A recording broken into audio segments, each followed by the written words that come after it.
हा टिळक ब्रिज पासून सगळे टिकला, हे त्यांच्या काळात बांधले गेलेले आहेत, अजूनही आहे. मग आमच्याकडे काय होतं?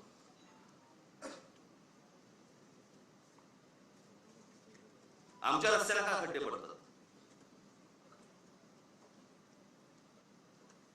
बरं, ज्यांनी रस्ते बांधायचे ते आमचे नितीन गडकरी, ट्रान्सपोर्ट मिनिस्टर. म्हणजे पेट्रोल मध्ये इथेनॉल घातलं पाहिजे, मग ती गाडी कशी चालेल? आणि अरे पेट्रोलियम मंत्री बोलेल ना त्याच्यावरती. पेट्रोलियम मंत्री ब्र काढत नाही त्याच्याबद्दल, इथेनॉल बद्दल आणि पेट्रोल बद्दल. ट्रान्सपोर्ट मिनिस्टर ते ह्याच्यावरती प्रवचन देत आहेत. काय बोलायचं? कोणाचं काम कोण करतंय, काय चाललंय देशामध्ये, काही थांगपत्ताच नाही. आणि सगळे निगरगट्ट झालेले आहेत. परवा दिवशी मी एका पत्रकाराला बोललो, म्हटलं साहेब असं झालेलं आहे, म्हटलं सरकारला पळसाकडे साप होते, आपणच कुंथत बसलोय. आपल्यालाच त्या सगळ्या गोष्टींचं वाईट वाटतं. हे काय चाललंय? झाडाच्या झाडं काढली जात आहेत, जंगलाच्या जंगल उद्ध्वस्त होत आहेत. लोकांना राग येतो, लोक राग व्यक्त करत नाहीत. व्यक्त करायचं साधन मिळालंय मोबाईल फोन, त्याच्यावरती काहीतरी टाकलं, माझा राग व्यक्त झाला. तो राग मतदानामध्ये पण दिसत नाही. नेमकं हवंय काय आपल्याला? आपण नेमकं पुढच्या पिढ्यांसाठी आपण काय घडवून ठेवणार आहोत, काय करून ठेवणार आहोत? मला कोणाची सत्ता आहे, कोणाची सत्ता नाही, मला ह्याच्याशी कर्तव्य नाहीये. आज भारतीय जनता पक्ष सरकार आहे, चांगलं काम करावं. वाईट केलं बोलणार आम्ही, परंतु सगळेजण मस्तीच आहेत. त्यांच्या देशीचा एक आमदार, त्याला विचारलं काय चाललंय, म्हणजे काल म्हणजे झाड पडलं ते, त्याच्यात एक माणूस गेला, ते त्याच्यावरती चर्चा झाली.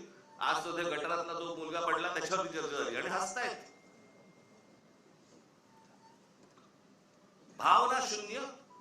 आणि भावना शून्य एवढ्यासाठीच कारण तुम्हाला किंमत नाही. आमच्याकडे काय चालू आहे? आमच्याकडे शहरं कशी वाढतायत, शहरं कशी मोठी होत आहेत, आमच्या पुढच्या पिढ्यांसाठी आम्ही काय करून ठेवतोय, कसली चिंता नाही, कसलं काही नाही, विचार नाही. खासदार फोडता येतोय का? आमदार फोडता येतोय का? नगरसेवक फोडता येतोय का? आमची सत्ता टिकते का? याच्यावरती फक्त आमच्याकडे महाराष्ट्रात चर्चा सुरू आहे.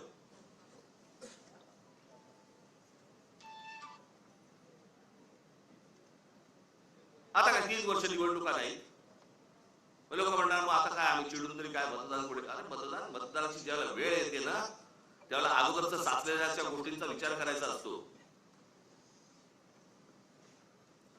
चांगलं काय आणि वाईट काय या गोष्टींवरती तुमचं मतदान झालं पाहिजे. उद्या राज ठाकरे जर सत्ता चुकत असेल तुम्ही बोललं पाहिजे, इतर पक्ष जर चुकत असतील बोललं पाहिजे. लोकशाही कशाला म्हणतात ना, ती लोकशाही जर जिवंत ठेवायची असेल ना, मी मागे पण एकदा उदाहरण दिलं होतं, आज मुद्दामून परत देतो उदाहरण तुम्हाला. ज्याला दुसरं महायुद्ध ज्याला संपलं ना, ते संपल्यानंतर सगळी वाहवा झाली. इंग्लंडची वाहवा झाली, विन्स्टन चर्चिलची वाहवा झाली. विन्स्टन चर्चिलचं ते फेमस त्याची ती मुद्रा होती हाताची, वी फॉर विक्टरी.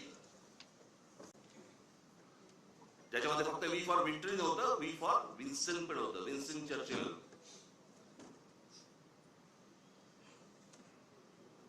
पण वी फॉर विक्टरी हा संदेश होता त्याच्यात.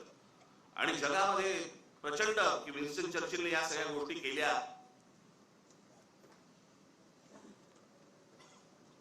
आठ महिन्यांनी निवडणुका झाल्या आणि 8 महिन्यांनी निवडणुका झाल्यानंतर विन्स्टन चर्चिल आणि त्यांचा पक्ष हरला.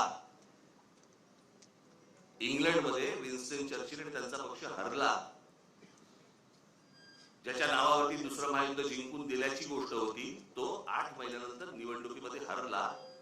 पत्रकारांनी ज्यावेळेला लोकांना प्रश्न विचारले की या माणसाने असं एवढं युद्ध जिंकून दिलं, एवढी तुम्ही वाहवा केली, एवढं त्याला डोक्यावरती घेतलं आणि निवडणुकीला तो हरला कसा काय?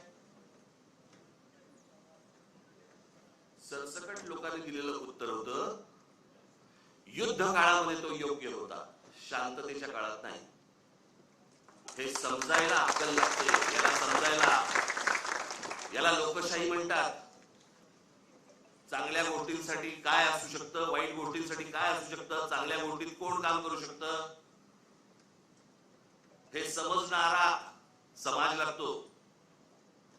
मी नेहमी सांगतो ना की नुसतं शिक्षण घेऊन उपयोगाचा नसतो, शिक्षित असून उपयोगाचा नाही, माणूस सुज्ञ असावा लागतो.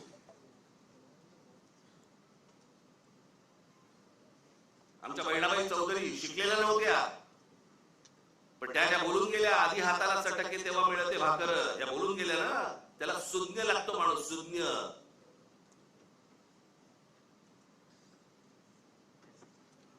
आणि ज्या देशामधला समाज सुज्ञ असतो त्या देशामध्येच प्रगती घडते. काय योग्य काय अयोग्य हे कळणं, नाही तर आम्ही आपले सगळे उठायचं, कामावर जायचं, तेही जातात कामावर. जगामधला प्रत्येक माणूस कामावर जातो, पण विचार करतो. आपण जर या गोष्टींचा विचार नाही केला, कसं होणार मला जरा सांगा.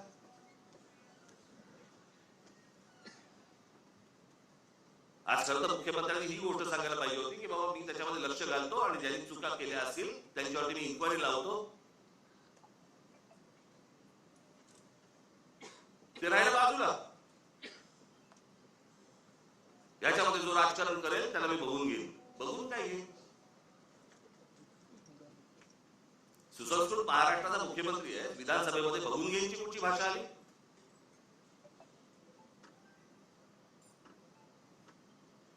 पण हे सगळं सुरू होतं. खासदार सांगतो, एक खासदार सांगतो मी बॉम्ब टाकीन, माझ्या नावावरती 5 मर्डर आहेत. हे आपल्या राज्यात होऊ शकतं आणि त्यांना हात लागत नाही कोणाचा, कारण सत्तेत गेले.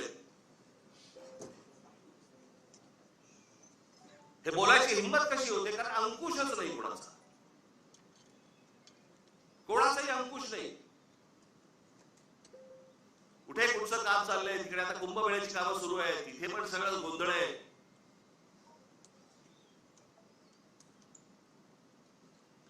जे काय महाराष्ट्रामध्ये चालू आहे, बाबांनो तुम्ही लक्ष ठेवलं पाहिजे, तुम्ही बोललं पाहिजे. बाकीच्या ठिकाणचं तर सोडून द्या, परंतु रेल्वेमध्ये तुम्ही लक्ष दिलं पाहिजे, लक्ष ठेवलं पाहिजे. रोज रेल्वे जाते आणि येते, एवढंच लक्ष ठेवण्यासारखं नाहीये. तिथे कोण घुसताय इथे लक्ष ठेवणं गरजेचं आहे. कोण येतंय, कोण स्टॉल्स टाकतंय, कुठच्या प्रकारचे टेंडर्स निघतायत, कुठच्या प्रकारच्या नोकऱ्या निघतायत. स्टॉलची उद्या टेंडर्स निघाली तर ती आपल्या मराठी मुलांना मिळाली पाहिजे, प्रत्येक स्टेशनला मिळाली पाहिजे. त्याच्यावर तुमचं बारीक लक्ष पाहिजे. हे जर बारीक लक्ष नसेल तर कसले काय साठायचे वर्धापन दिन, काय करायचे वर्धापन दिन?